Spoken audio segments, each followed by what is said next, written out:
présentation de la finale de la Coupe du Monde 2019 de Kinball masculine. Avec, pour commencer, vous allez les accueillir en les applaudissant, l'équipe de France. Numéro 2 et capitaine, Gwendal Lecor.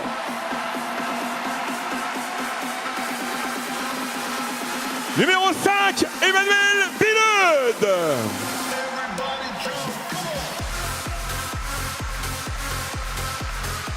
Numéro 4, François Hersan.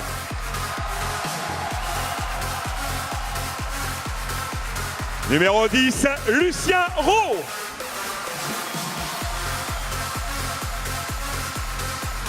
Numéro 9, Robin Crossman. Numéro 1, Thierry Bochard.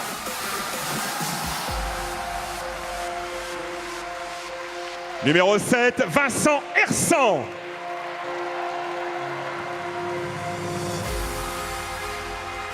Numéro 3, Simon Colatosti.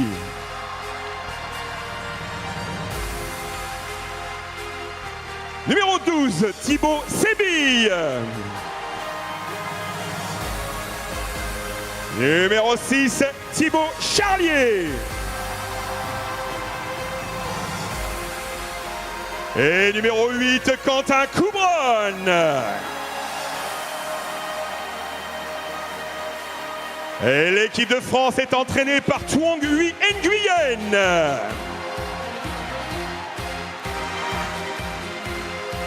Assisté de Jérémy Le Tallec.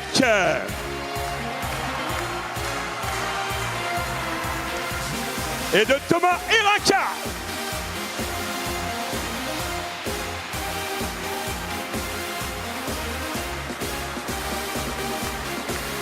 Présentation maintenant de l'équipe nationale du Canada. Numéro 1 et capitaine, Jean-François Bourgon.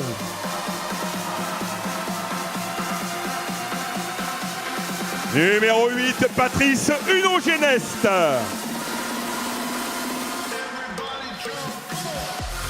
Numéro 5, Alexandre Gauthier.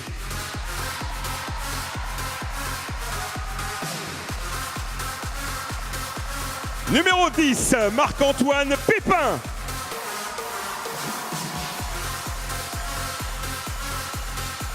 Numéro 4, Francis Caron.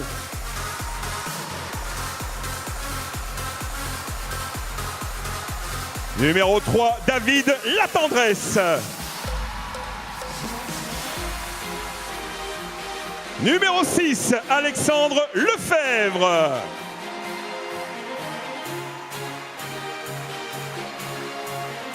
Numéro 9, Francis Dufresne. Numéro 7, Frédéric Allary. Et numéro 2, Jasmin Joannette. L'entraîneur de l'équipe du Canada, Élise Saint-Aubin-Fournier. Assisté de Guillaume Saint-Arnaud.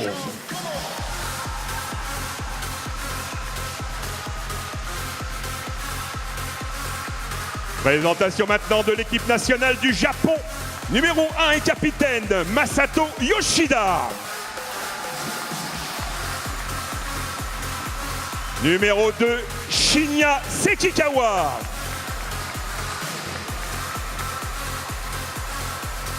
Numéro 3, Wataru Tsunoda.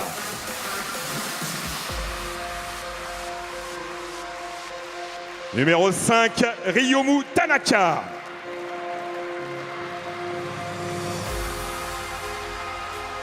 Numéro 6, Raiki Moshimaru.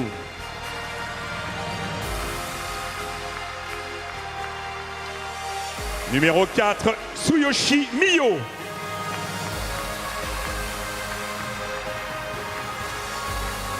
Numéro 7, Motoi Sakurai.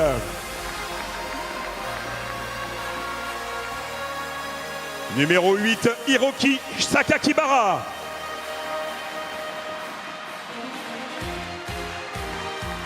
Numéro 9, Ryota Miyabe.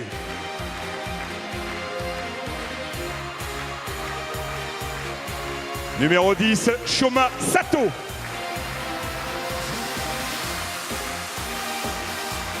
Numéro 11, Yuka Saga.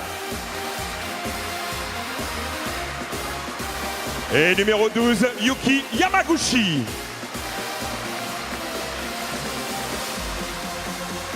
L'équipe du Japon est entraînée par Kenta Shibai.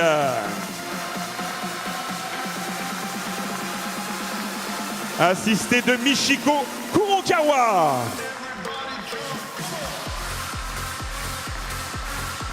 Et assisté de Yosuke Akutsu.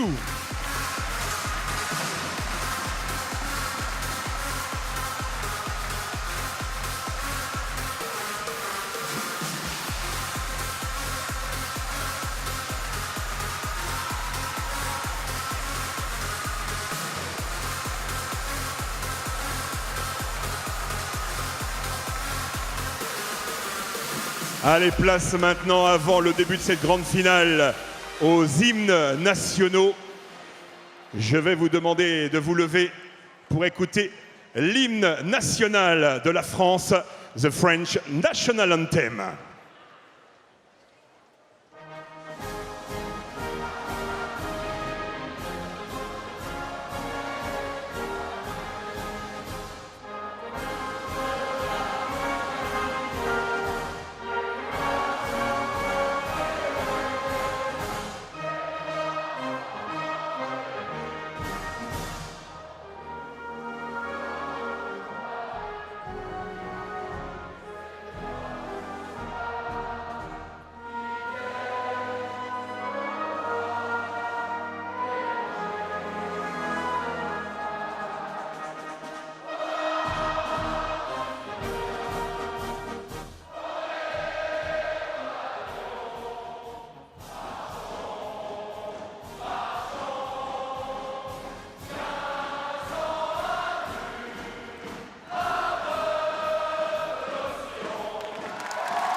Place maintenant à l'hymne national du Canada, The National Anthem of Canada.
Place maintenant à l'hymne national du Japon, The National Anthem of Japan.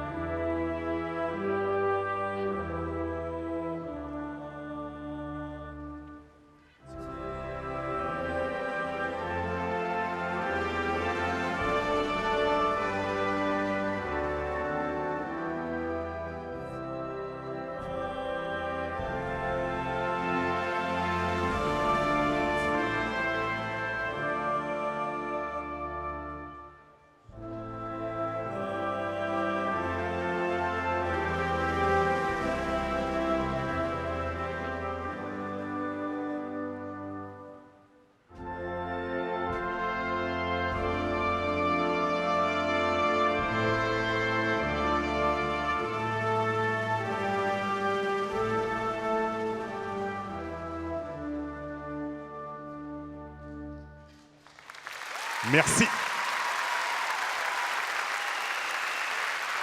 Allez, nous allons également remercier tous les jeunes enfants, les jeunes juniors des clubs de France qui ont accompagné les délégations.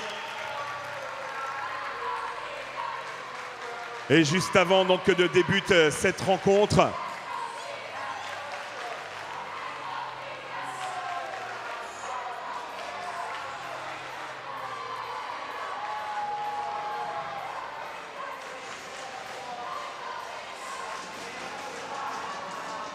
bonjour à tous, on se retrouve pour cette finale homme de cette 10e Coupe du Monde de Kinball ici au Pont-de-Cé en France. Bonjour Dominique. Salut, ça va bien?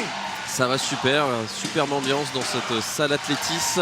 Un très gros match en perspective. La finale femme s'est terminée tout à l'heure sur une victoire canadienne qui l'emporte 3-1-0. Et la surprise de ce match, Dominique, ce sont les Tchèques. Oui, c'est les Tchèques qui se sont remportés une période. Donc elles ont terminé deuxième devant les Japonaises. Donc c'est un premier podium pour les Tchèques. Et ainsi la première médaille d'argent. Donc félicitations aux Tchèques ainsi qu'aux deux autres équipes. Le Canada qui l'emporte encore une fois et les Japonaises avec une médaille de bronze. Oui, tout à fait. Grosse déception, je pense, pour les Japonaises qui avaient montré de belles choses dans ce match, qui n'avaient pas réussi forcément à concrétiser sur des points capitaux pour remporter des périodes. Et finalement, les Tchèques qui prennent cette deuxième place. Mais bon, c'est une très bonne nouvelle pour cette petite nation du Kinball, mais qui grandit très vite. Oui, exactement. Surtout avec l'équipe masculine là, qui avait créé la surprise en 2015 en sortant le Canada et en remportant la médaille de bronze. Ainsi, leur retour dans le podium en 2017 à Tokyo, au Japon, avec une autre médaille de bronze cette fois-ci contre les Japonais et les Canadiens qui avaient remporté la médaille d'or. Ouais, tout à fait. Alors là, les hommes, les Tchèques qui n'ont pas réussi à se hisser en finale cette année, ils ont eu leur chance. Il y a plusieurs demi-finales avec ce nouveau système mis en place dans la compétition, mais ont été battus déjà par les Français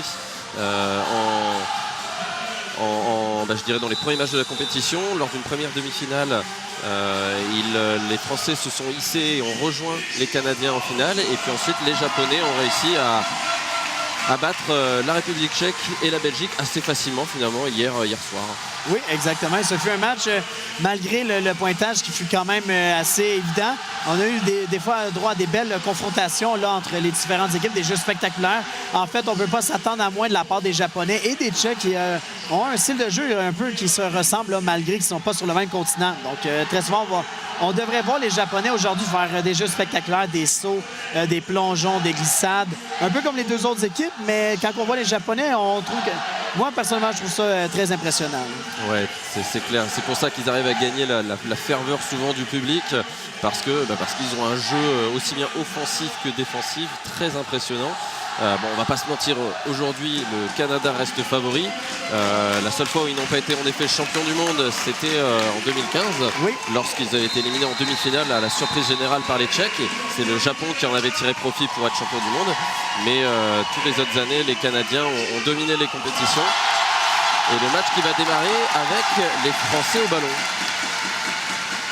Ah non, peut-être que c'est... c'est le fameux lancer protocolaire. Donc, nous avons droit aux 3 capitaines qui vont tenir le ballon et on a le droit à une frappe. Espérons qu'elle soit réglementaire, cette frappe.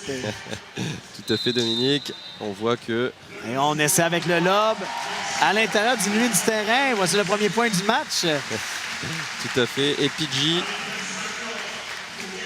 le directeur de la Fédération internationale, qui salue son homologue et qui retourne se placer pour observer ce match, bien sûr avec toujours son œil expert, faire des points réguliers avec les arbitres entre les périodes, toujours peaufiner. Le match qui va donc démarrer, ce sont bel et bien les Français qui sont au ballon. Et voilà, une belle façon de commencer. Tout à fait, déplacement, beau bras gauche qui trompe la vigilance des éloignés canadiens. Oui, directement devant le pied de Francis Dufresne qui n'a pas réussi à relever ce ballon. Oh oui, très gros dunk. Ouais. Belle présence de François, le rapproché français qui est peut-être le meilleur, en tout cas si ce n'est un des meilleurs joueurs de l'équipe de France. Mais là, ça a été dur de relever et son homologue Robin n'a pas réussi à l'aider en tant qu'éloigné. Oui, j'ai l'impression que ça va être costaud aujourd'hui. Ouais, tout à fait, Dominique. Là, clairement, les différentes équipes qui veulent tout de suite montrer leur puissance. Gros coup de dunk. Là, c'est François du coup qui s'est vengé sur le japonais. Il semble avoir beaucoup de muscles sur le terrain en ce moment. Oh oui, c'était bien joué, dommage. Manque à contact de la part des Japonais, mais à l'image de ce qu'on disait tout à l'heure en off, hein, les Japonais qui ont vraiment du jeu rapide et peuvent nous surprendre avec des petites balles là où on les attend pas. Et là, une reprise de jeu car on a jugé qu'un joueur français était dans les jambes d'un joueur canadien lors de la tentative de récupération de ballon. Donc c'est les Japonais qui recommencent. Les Japonais au ballon qui vont donc appeler. Alors donc cette fois les Français étaient appelés, mais c'est au Canadien qui a un petit peu mal entendu, qui du coup a défendu. C'est souvent le cas, on va pas se mentir, dans des débuts de grands matchs, un petit peu de tension, tout le monde est un peu sous pression. Hop, on a tendance à vouloir tout de suite défendre, même quand on n'est pas forcément appelé. Ouais, on essaie de se tester aussi. Donc, un temps mort demandé par les arbitres. On va aller préciser certaines choses. Les équipes qui en profitent pour faire un point. Alors, côté français, on a Robin, Vincent, François Hersan, donc les deux frères, ainsi que Thierry Bochat. Donc à la fois de l'expérience et puis un petit peu plus de jeunesse avec Robin qui est un peu plus récent en équipe de France, mais en tout cas des joueurs qui se connaissent assez bien puisque 3 des 4 jouent à Nantes, au club de Nantes. Donc voilà, des carrés organisés côté français avec des joueurs qui se connaissent bien.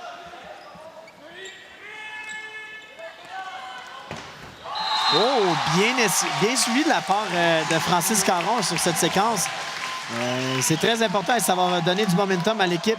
Bien suivi, on n'a pas nuit au déplacement du ballon et on termine avec un olé. Ouais, c'est important pour un rapproché de vite se mettre dans un match avec ce type de très belle esquive.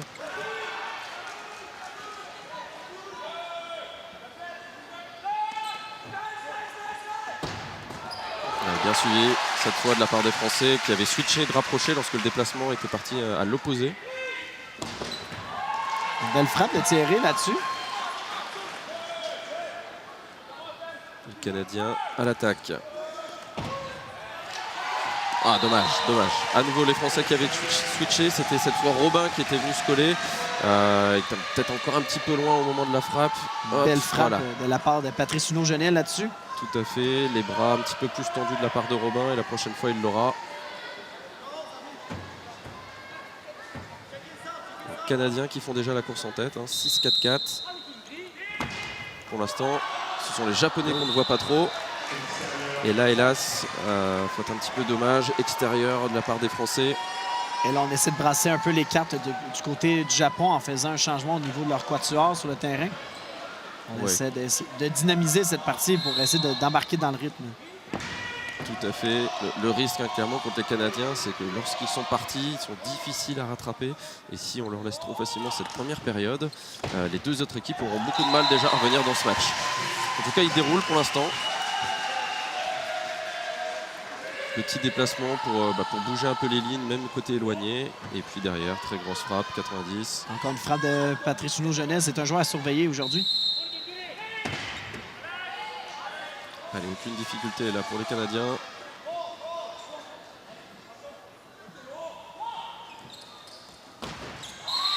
Ah.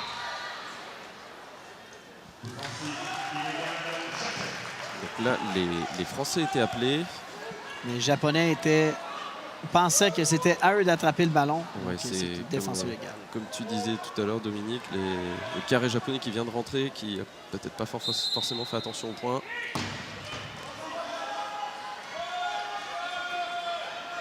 Allez, aux Français de défendre désormais. Ah oui, très bien défendu de la part de Thibaut Charlier. Encore un switch de rapproché côté français.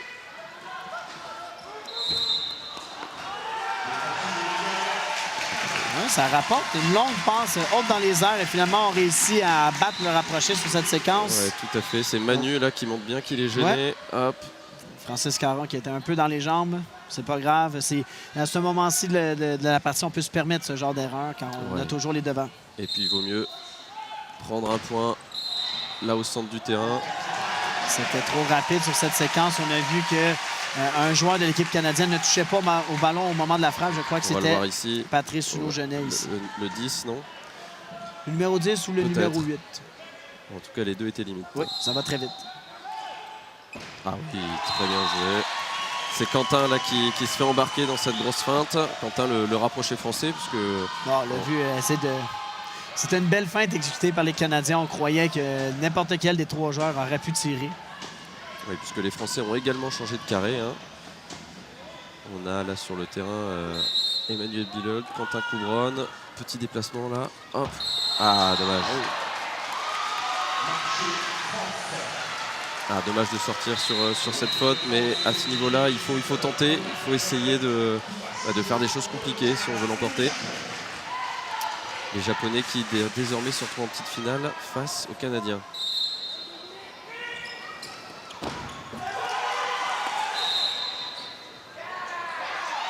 Défensive égale le gris. On a jugé que le Canada était dans les jambes.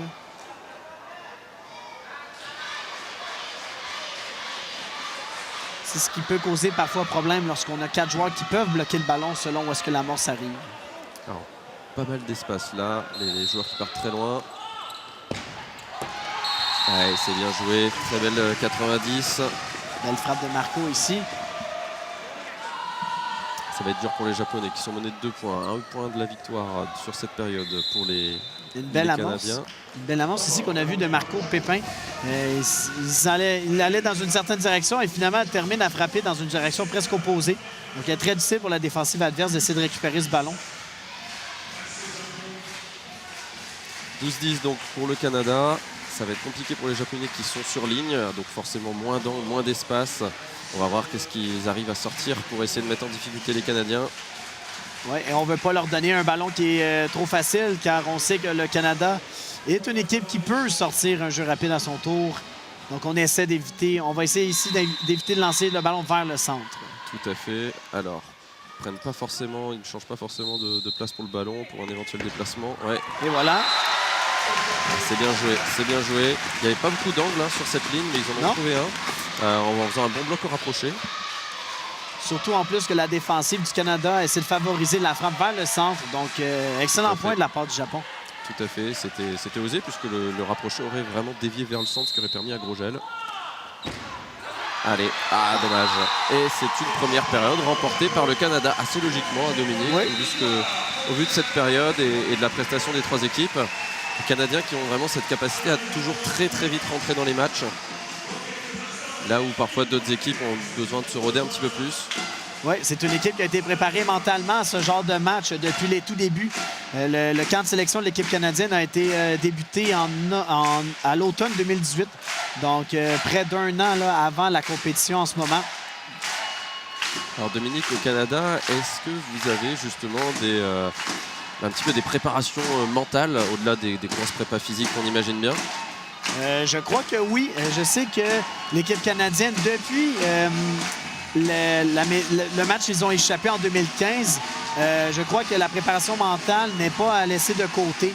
Donc, sans nécessairement avoir un préparateur mental dans l'équipe, c'est vraiment souvent de la visualisation, d'essayer de ne pas se faire déconcentrer par les parties. Par exemple, lors de la finale, lors de la Coupe du Monde en 2017, nous avions les Canadiennes qui étaient en train de jouer et qui tiraient de l'arrière à ce moment-là. Et pour essayer de ne pas déstabiliser le mental des Canadiens, l'équipe canadienne masculine n'a pas regardé le match pour ne pas revigorer des mauvais souvenirs de 2015. Donc, je crois que là-dessus, on prend ça très, très au sérieux de la part d'Élise Saint-Aubin-Fournier et de Guillaume Saint-Arnaud-Gagnon, qui sont les entraîneurs de l'équipe nationale masculine. Eh bien, écoute, merci pour cette précision, Dominique. Alors, la seconde période ne va pas tarder à recommencer. On a pu voir quelques ralentis des meilleurs moments. Le même carré côté français qui va enchaîner. Donc Thierry, Robin, Vincent et François. Y a-t-il eu des changements côté canadien sur cette première période? C'est ce que nous allons voir pour la première période. Je ne crois pas. Là, c'est une nouvelle cellule qui va embarquer. Nous allons avoir droit à la part des Canadiens avec Jean-François Bourgon, affectueusement renommé G, accompagné d'Alexandre Gauthier, Frédéric Allary et David Latendresse. Ah, ça démontre aussi qu'ils étaient relativement sereins sur cette première période. C'est la seule équipe qui n'avait pas fait de changement. Ouais. Ah oui, très bien joué. Petit décalage. Le rapproché est bien suivi, mais forcément l'éloigné canadien se devait de reculer un petit peu. Et hop, juste sur sa droite. Très bien joué de la part de François. Et on voit dans la défensive canadienne, le joueur en pointe est très très proche de la zone du 6 pieds. Ah, les Japonais ici mis à contribution. Grosse présence du rapproché, mais la balle qui part directement en extérieur. Impossible pour son coéquipier de rattraper ce ballon. Et là, on a un quatuor ici de l'équipe canadienne avec beaucoup d'expérience. Donc, bien hâte de voir à quoi ça va ressembler au niveau de la gestion du match. Ouais, les Français en tête à 2 points.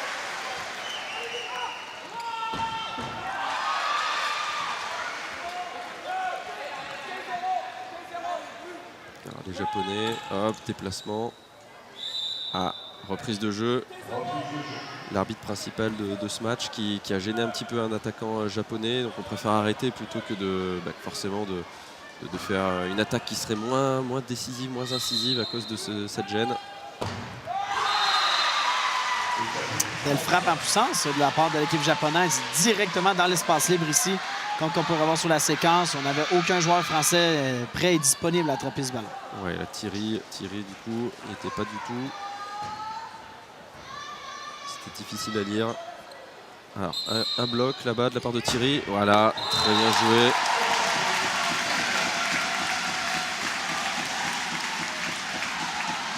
Et parfois il faut tirer en direction du centre. Si le bloc est bon, Oui, ça passe. Exactement. Et on a fait un bel écran ici de la part de Thierry pour empêcher Alexandre Gauthier d'essayer d'avoir un contact avec la balle. Les Canadiens au ballon, proche. Ah oui, très belle défense en 2 temps.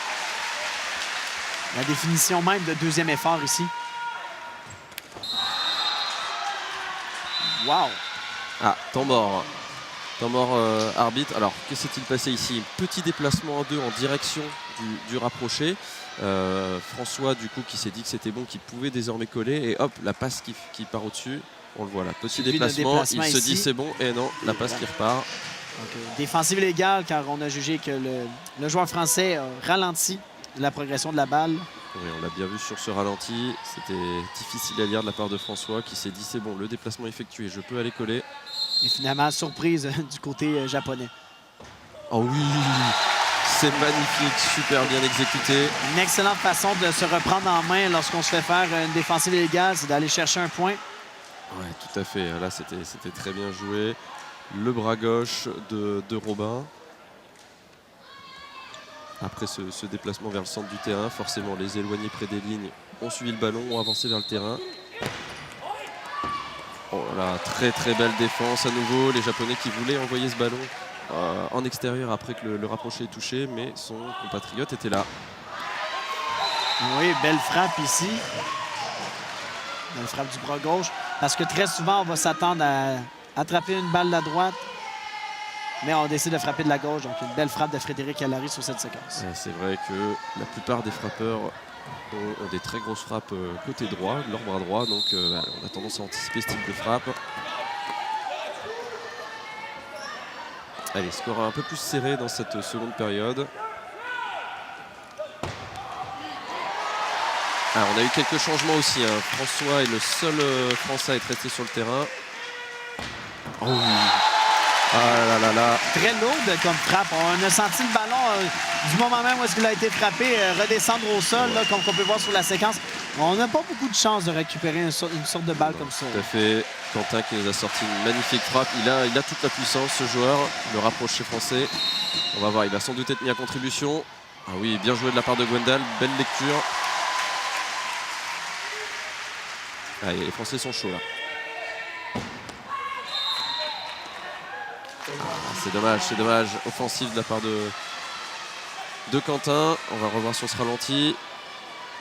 Voilà, on voit que lorsqu'il vient toucher le ballon, il essaye de projeter son corps vers le rapproché alors que ce n'est pas lui qui frappe pour le gêner. Oh, excellente tentative. Oh là là, magnifique. Super jeu. Ah, dommage. Peut-être une glissade à effectuer en laissant la main dans le terrain. Exactement. Mais c'est sûr qu'avec la règle du marché à l'international, qui est un peu difficile pour les Canadiens, car au Canada, nous avons le nouveau marché qu'on surnomme, et ça permet au troisième contact de pouvoir bouger. Allez, les Français qui rattaquent. Les Canadiens sont un petit peu dans le trou à 6 points. Gris. Ah non. Alors je pense qu'au-delà de cet extérieur, il y aura une faute d'appellation de la part des Français. Je le disais justement, les Canadiens sont à 6 points, donc il fallait appeler les Japonais. On est toujours tenté d'appeler ces diables de Canadiens qui sont toujours en tête d'habitude. Point positif, on recommence au centre. Et voilà. Allez, les Français qui se rattrapent. Belle lecture du jeu de la part de François, qui a attendu un peu de voir où partait le défenseur japonais.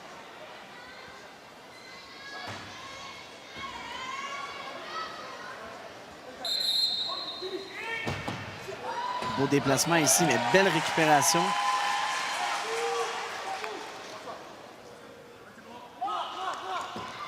Ah, défensive sans doute, oui, tout à fait. On a vu vraiment le ballon qui s'est déplacé en direction du rapproché japonais qui a gêné, qui a bloqué un petit peu et ralenti ce déplacement. Et on a aussi vu, on a eu droit à un changement là, au niveau du Canada. C'est Jean-François Bourcon qui a été remplacé par Patrice Lourgenet. Tout à fait, et je pense que ce changement n'est pas anodin. Les Canadiens n'avaient pas changé lors de la première période, c'est que quand même, ils sentent qu'il faut peut-être apporter un peu de sang neuf dans cette période. Ouais. Ah, c'est dommage. Très bien exécuté de la part des Canadiens. Gwendal était dessus, le joueur français, le numéro 2. Peut-être que s'il avait pu faire jaillir sa jambe avant le bras, ça aurait été compliqué de toute façon. Une excellente frappe, bien pesée là, de la part d'Alexandre Musul-Gauthier. Allez, frappe de Quentin. Oh, c'est beau. Très belle frappe de Quentin. Vraiment, avec sa puissance, il a toute la possibilité, ce joueur, pour aller chercher des balles qui flottent et qui vont flirter avec les lignes à l'autre bout du terrain.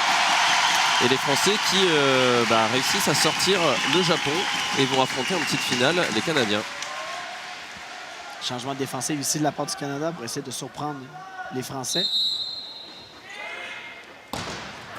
Excellent bloc de Frédéric Allary sur cette séquence à genoux. Ouais, très beau switch aussi de rapprocher suite à la rotation française. Ouais, défensive illégale. Quentin a percuté le Canadien. Et là, on essaie de se poser la question si peut-être une obstruction. Donc, une discussion entre les deux arbitres, Armel Pinault et Maxime Rochelot. Ce sera bien une défensive illégale. Ouais, les arbitres qui n'hésitent pas à prendre un petit temps mort pour vérifier qu'ils sont d'accord sur la décision. Tous les points sont importants à ce niveau-là. Allez, les Français à nouveau au centre. Ah oui, très bien joué, très bien joué. On a vu un beau jaillissement des deux défenseurs canadiens. Ouais. Le premier qui rate la balle de peu, le deuxième avec un plongeon. Ce qui n'est pas la méthode la plus efficace pour récupérer un ballon de kickball. Sauf lorsqu'on est japonais, on dirait que le plongeon vient plus rapidement. Allez, attention là au déplacement. Ouais, un petit jeu piqué ici. Belle lecture. Je pense que le switch là de rapprocher était très bien vu de la part des Français. Allez, pas de faute. Ah, c'est dommage. Il y avait mieux à faire là sur cette frappe.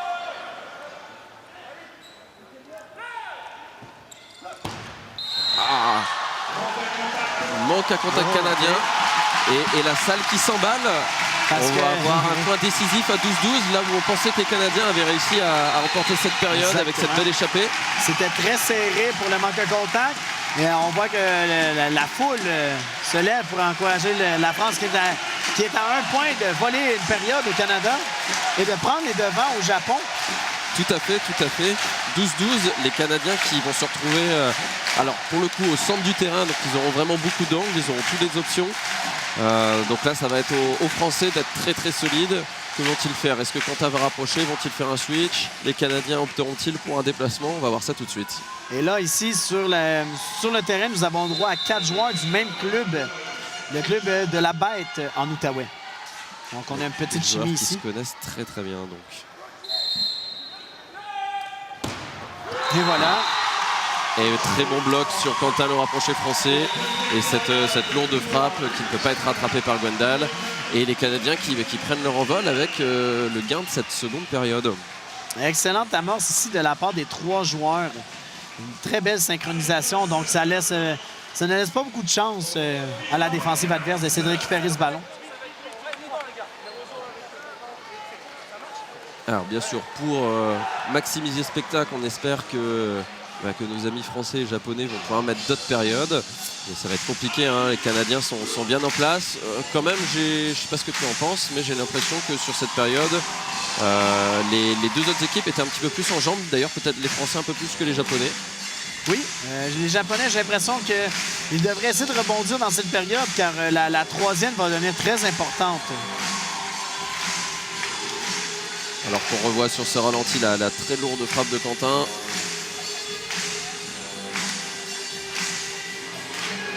Oui, ici, on a le fameux plongeon de Frédéric Gallary là-dessus.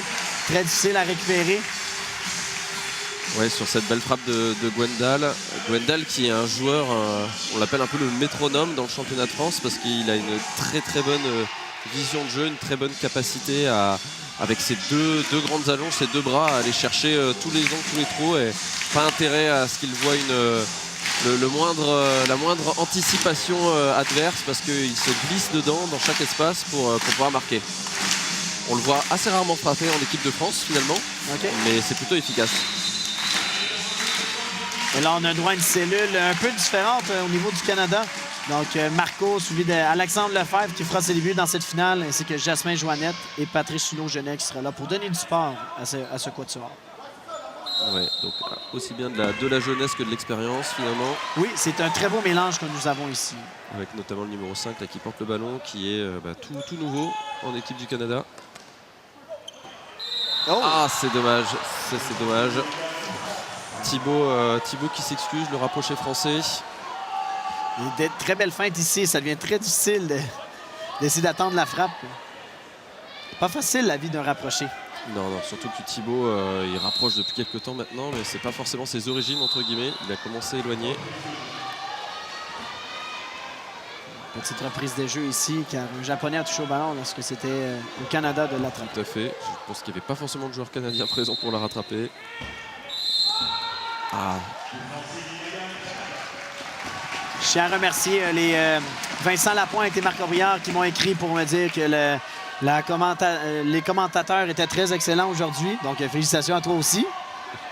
Et je les remercie également. Beaucoup de supporters du Québec qui regardent ce match en ce moment. Quelle heure est-il là au Québec alors? Donc, il faut prendre l'heure de la France actuellement, c'est-à-dire 16h25. Et on recule de 5, donc 11h25, ce qui n'est pas trop tard pour regarder pas trop tôt pour regarder un match de kinball. Allez, les Japonais, non loin de cette ligne. Ouais, c'est au tour des Français qui leur rendent l'appareil en défendant, alors que c'était les Canadiens qui étaient appelés. On sent un peu les joueurs nerveux à force d'avoir des reprises de jeu comme ça. On veut être prêt pour attraper le ballon lorsque ça va être notre couleur. À l'image de la demi-finale fille hier soir, qui a vu quand même pas mal de fautes, pas mal de déchets de la part de 3 équipes d'ailleurs, parce que toutes les joueuses étaient vraiment très tendues par l'enjeu. Encore une fois, une excellente frappe de Patrice qui fait un super transfert de poids aussi. Donc, très difficile à relever ses ballons pour l'avoir essayé à quelques reprises dans les dernières années. Allez, le rapproché canadien qui place son éloigné, souvent c'est ainsi sur ligne. Il décide où est-ce que son compatriote va se positionner, à droite ou à gauche. Et voilà, le premier point d'Alexandre Lefebvre dans cette finale. Joueur montréalais pour cette année dans le club de l'Alliance. Ouais, ça va lui mettre du baume au cœur de marquer un point dans cette finale. C'est top de voir que le Canada aussi fait rentrer différents joueurs, même des plus jeunes. Oui, il avait même participé à la première Coupe junior qui avait lieu à Trois-Rivières en 2009, si ma mémoire est bonne. Belle vision, belle lecture du jeu de la part des Français, aussi bien de la part du rapproché François que de Gwendal. Et c'est eux qui sont à l'attaque. J'ai l'impression que les Canadiens laissent pas mal d'espace pour leur rapprocher, qui est, comme tu le dis Dominique, très expérimenté. Ils n'hésitent pas à les défendre à l'opposé du rapproché. Ouais, une excellente frappe d'Alexandre Lefebvre qui possède beaucoup de muscles. Donc, regarde comme on le voit là sur ce plan. Bien essayé. Un peu trop, justement, un petit peu trop d'espace. Les Canadiens qui défendent assez loin du ballon, on va le voir là. Ouais. C'est une nouvelle défensive qui rapporte, mais qui peut créer encore certaines ouvertures. Et j'en profite pour dire bonjour à Laval qui écoute le match présentement. Certaines personnes de Laval, un club au Québec, la rive nord de Montréal, pour être plus précis, pour ceux qui ne connaissent pas vraiment l'endroit. Ah, très très bien joué. La Gwendal qui est arrivée en trombe pour faire un magnifique bloc sur le numéro 2 canadien. Ouais, Jasmin qui se sentait mal sur la séquence ici de ne pas avoir assez touché le ballon pour l'envoyer vers son éloigné. Et les Canadiens qui sont pas complètement sereins finalement sur ce début de match. Ah, ça c'est dommage. François qui touche un petit peu le ballon avant que la frappe ne parte. Voilà. Une petite chance ici là, de la part du Canada. On espère bâtir là-dessus. C'est maintenant le Japon qui mène. Le Japon en tête, vraiment parce que le Canada et la France se marquent des points respectivement l'un sur l'autre. Le Japon qui en profite. Alors qui vont-ils attaquer? En toute logique, le Canada. Et oui. Ah là là, c'est dommage ça. Oui, parce que ça a pu rapporter pour le Japon et la France. Ouais, difficile évidemment de juger si cette balle aurait été récupérée par les Canadiens, mais elle semblait quand même bien partie. Le Français donc a touché le ballon alors que le Canada était appelé. On rappelle que lorsque un Français qui est éloigné, c'est-à-dire assez loin du ballon, touche le ballon et que ce n'est pas à lui de le faire, il n'y a pas de faute, c'est une reprise de jeu. Si c'est le rapproché qui touche le ballon alors qu'il n'est pas appelé, forcément on est sur une défensive illégale. Faute d'appellation pour les Gris. Faute d'appellation, alors j'avais le sentiment de toute façon il y avait un risque de marcher également dans la foulée. Je sens une petite frappe de Patrice Huneau-Jeunesse sur cette séquence. Et voilà. Une petite frappe. Une petite frappe. C'est une petite frappe pour lui. Mais une grande pour les équipes qui l'affrontent. Ah, c'est dommage, c'est dommage. François qui était en train de reculer. Il a réussi à la dévier, mais Emmanuel Biold qui était sur sa gauche, lui n'avait peut-être pas forcément suivi le déplacement et s'est retrouvé un petit peu loin pour aller la glisser. Un jeu typique des Japonais, des déplacements comme ça avec des petites passes et une frappe qui sort très rapidement après. Et les Japonais qui, même s'ils n'ont pas trop joué en ce début de période, désormais prennent les rênes de cette troisième période. Alors, ils sont sur les grilles désormais. Belle récupération sur le fil. Très belle défensive de la part des Gris. Ils n'abandonnent jamais. Allez, les Japonais qui se placent, ils ne savent pas forcément où mettre leur rapproché. Et ils se font avoir. Le numéro 5 du Japon qui était un petit peu déstabilisé là par le Canadien qui partait dans son dos. On l'a vu, et puis il ne savait pas forcément où se mettre. J'ai une source qui m'indique qu'il y a plus de 800 personnes en visionnement présentement de la finale de la 10e Coupe du monde de Kinball. Donc merci à tous ceux qui nous regardent présentement. Oh! Temps mort. Temps mort sans trop de blessures. Temps mort canadien. C'est assez rare aussi de voir des Canadiens qui prennent un temps mort comme ça oui. Lorsqu'on n'est pas sur un point décisif. Je pense que les Canadiens vont avoir à cœur de mettre cette période pour terminer rapidement le match. Mais que pour l'instant, dans cette troisième période, les Japonais sont en tête. Oui, et aussi le fait de prendre un temps mort, surtout pour Guillaume Saint-Arnaud-Gagnon, très bon pour demander des temps morts à un bon moment et dire les bonnes choses à faire et à exécuter pour son équipe. Alors, on va voir si ce temps mort va être payant. Ça peut aussi parfois juste permettre de couper un petit peu une bonne dynamique adverse. Un match très important. Un point très important. Ah, ça flotte, c'est dommage. Je pense qu'il y avait en effet un bel espace à aller chercher là-bas. Mais cette bras gauche qui flotte un petit peu. On avait trouvé l'ouverture, mais trop peu. Il n'en manquait pas grand. Et les Japonais à nouveau ballon. Cette fois, égalité parfaite. Ah, c'est dommage, c'est dommage. 2 fautes de suite de la part des Japonais. Tentative de lob de leur part. Ouais, un peu trop forcé. Ouais, la frappe part bien, mais finit par tourner un petit peu et finit extérieur. Les Japonais qui perdent un peu la maîtrise de cette troisième période. Qui vont-ils appeler? Ah, les Bleus, apparemment. Les Bleus qui donc sont au centre du terrain. Oh oui, magnifique! Un excellent moment pour sortir un tourniquet. Magnifique, petit moment de flottement là, lorsque les joueurs étaient au ballon, qui touche, qui frappe, hop! Et c'est Quentin qui s'y colle. C'est magnifique. Alors il nous habitue vraiment peu à ce type de tourniquet, Ça même arrive. en championnat de France. Très rarement que ça peut arriver en finale et que ça rapporte comme ça. Ah, et cette fois, les Japonais qui défendent très bien, ils vont avoir ils vont sans doute appeler le Canada.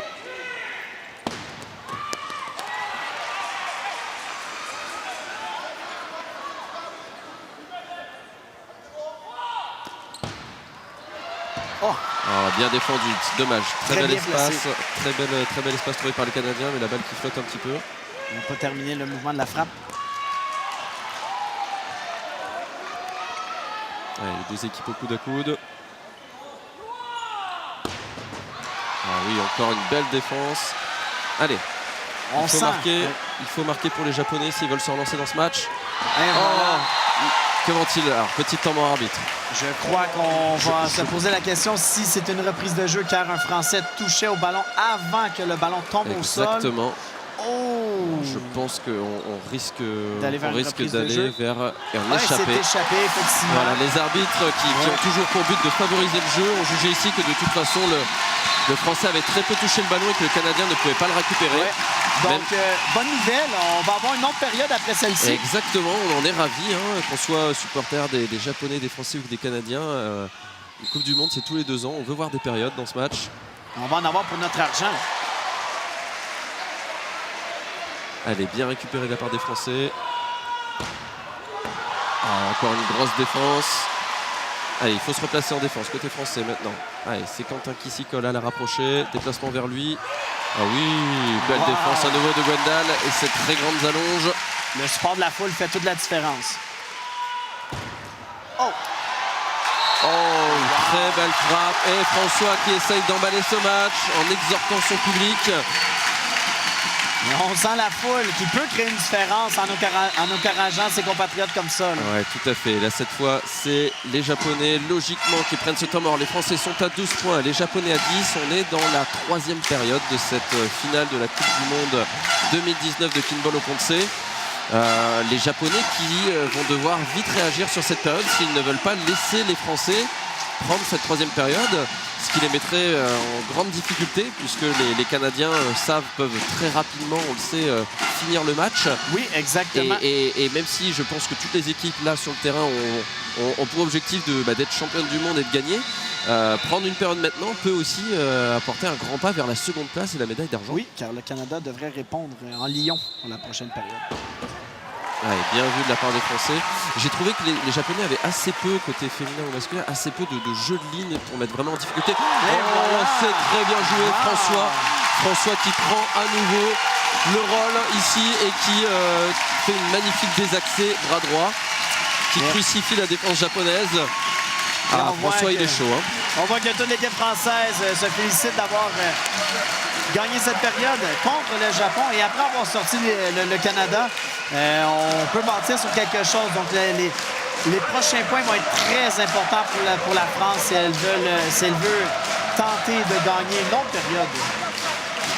Tout à fait, on se le disait en début de match, les Français qui vraiment sont vus comme forcément comme la 3e équipe de ce match, comme les outsiders et qui en ont bien conscience et qui partent vraiment en se disant on n'a rien à perdre, tout à gagner. Oui. Et les Japonais sont un peu frileux dans cette compétition. Les Canadiens se sont déjà pris des périodes à l'image de celle qui vient d'être remportée par les Français. Ils ont vraiment leur coup à jouer et là ils ont assuré sans faute.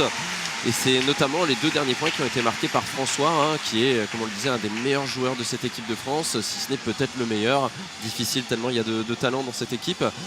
Et qui joue donc du coup au Et NAC ici, à wow. Nantes. Le beau tourniquet ici qu'on revoit, là, excellent point, qui a fait de la différence dans cette période du moins. Mais comme que tu disais tout à l'heure, oui, les Français sont peut-être considérés comme les 3e au niveau de la puissance, mais le fait de jouer dans une nouvelle formule de Coupe du Monde avec un groupe A et un groupe B, ça a donné droit à des matchs très, très, très serrés dès le début de la compétition. Donc, toutes les équipes ont pu s'adapter à un niveau très élevé. Donc, selon moi, il n'y a pas de première, deuxième, troisième équipe, surtout depuis le tout début de la compétition. On a eu des belles surprises. On a vu le Canada perdre des périodes, ce qui n'arrive pas souvent habituellement. Donc, c'est très bon pour le sport. Ouais, tout à fait. Et comme tu le dis, Dominique, le Japon qui avait perdu déjà 2 matchs dans cette compétition, le Oui, c'est premier vrai. d'ouverture contre les Belges et la demi-finale qui a vu les Français l'emporter et se hisser automatiquement donc en finale. Donc les Japonais qui vont devoir réagir s'ils veulent vraiment rentrer dans cette compétition. Une troisième période qui, à mon sens, est méritée pour les Français qui ont réussi, même si ça a été assez serré tout le long de la période, à très bien inverser la tendance sur les 4-5 derniers points. Là, ici, on va avoir droit à un quatuor composé de Français Dufresne du côté du Canada avec Alexandre Gauthier, Marco et Patrice Hulot-Genet. Tout à fait, côté français, donc une équipe vraiment composée de joueurs qui viennent un petit peu de tous les clubs. Donc on va voir ce que ça va donner. Défensive, Thibaut qui s'en va un petit peu, ça ne s'est pas joué à grand chose. Petit déplacement à l'opposé, ça revient vers lui, hop, il gêne un petit peu en effet. C'est très serré, mais de toute façon dans cette compétition on l'a vu, les arbitres qui sifflent la moindre petite défensive, donc au moins les jugements sont identiques à chaque match. Oui. Alors là clairement, nos compatriotes français sont partis la chercher. On joue le même Cette tour. défensive, c'est ça, ils se rendent coup pour coup. Directement, on voit Robin qui jaillit. Et qui du coup voilà, ne force pas le trait mais qui vraiment jaillit pour aller chercher cette défensive lorsqu'il réceptionne ce ballon. Allez, les Japonais qui tentent de mettre du rythme mais finalement le gel est annulé. Petit jeu de passe, alors tout ça est calculé, hein. C'est Oui. pas qu'ils ne savent pas quoi faire, c'est vraiment Et dans ça leur habitude. Exactement. C'est un jeu, je crois que c'est la première fois qu'on voit l'équipe masculine le faire parce que la finale tout à l'heure, la finale féminine, on a vu des jeux extraordinaires de la part des Japonaises, dignes des Japonaises. Ouais, tout à fait, les Japonaises qui ont essayé d'emballer ce match tout à l'heure. Oui. Et là, succession de petites passes côté japonais et finalement le rapproché qui s'est fait avoir. Et cette fois, qu'est-ce qu'il y a eu? Une défensive légale. défensive illégale. Ah, c'était pas forcément évident là sur ce ralenti.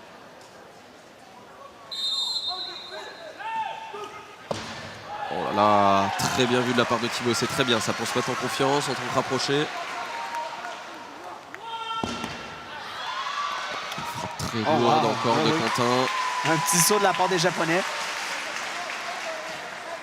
Allez, encore un petit jeu de passe, qu'est-ce qu'ils vont faire? Hop, à nouveau un décalage. Allez, cette balle va rester dans le terrain.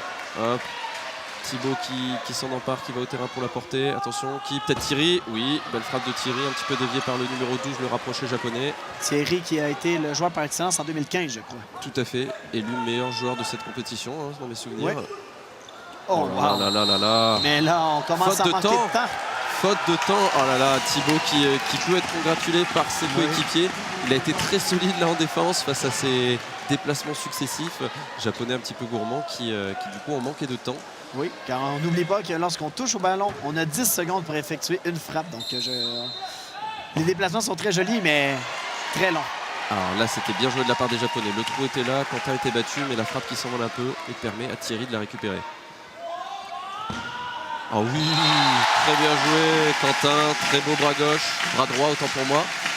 Quentin qui semble avoir un très bon match pour l'instant avec des frappes tout à fait. comme ça, en pleine puissance, crée des lignes très difficiles à attraper. Offensivement notamment, ouais.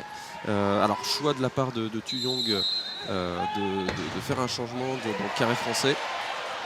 Ça c'est dommage, Il y avait mieux à faire là, peut-être avec une petite glissade. Le ballon semblait pas trop compliqué à récupérer, même s'il sortait un petit peu en extérieur. On va le revoir sur ce ralenti. Hop. Allez, là il fallait glisser. Hésitation. Oh, c'était très serré. Et c'est peut-être d'ailleurs pour ça que les Japonais sautent près des lignes, pour éviter ce genre de situation. Exactement. Oh là là là là là là. Le pied que le Canadien laisse traîner, ce qui leur permet de récupérer. Voilà, ouais. Défensive illégale, les deux joueurs étaient dans les 6 pieds. Forcément, le déplacement va vers Emmanuel Biold qui hésite, qui finalement essaie de coller un petit peu. Sauf que son compatriote François était toujours en position de rapprocher.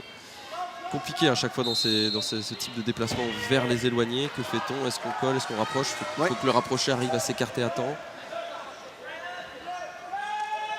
Et les Canadiens qui reprennent du poil de la bête. Hein.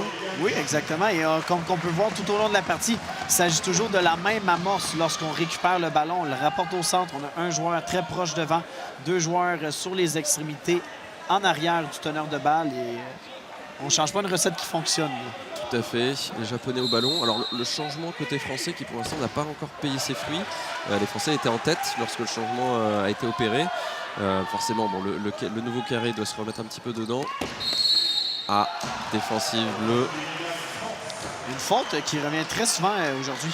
Ouais, tout à fait. Ben là, typiquement, on a vu le même point que tout à l'heure. Ouais. François qui voit que le déplacement va vers son éloigné. Manu qui essaye de s'écarter puisque Manu vient coller, mais c'est trop tard.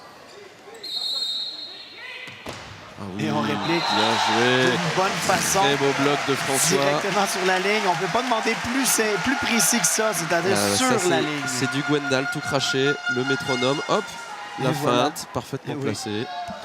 Très belle allonge. Un petit jugement de la part du défenseur canadien.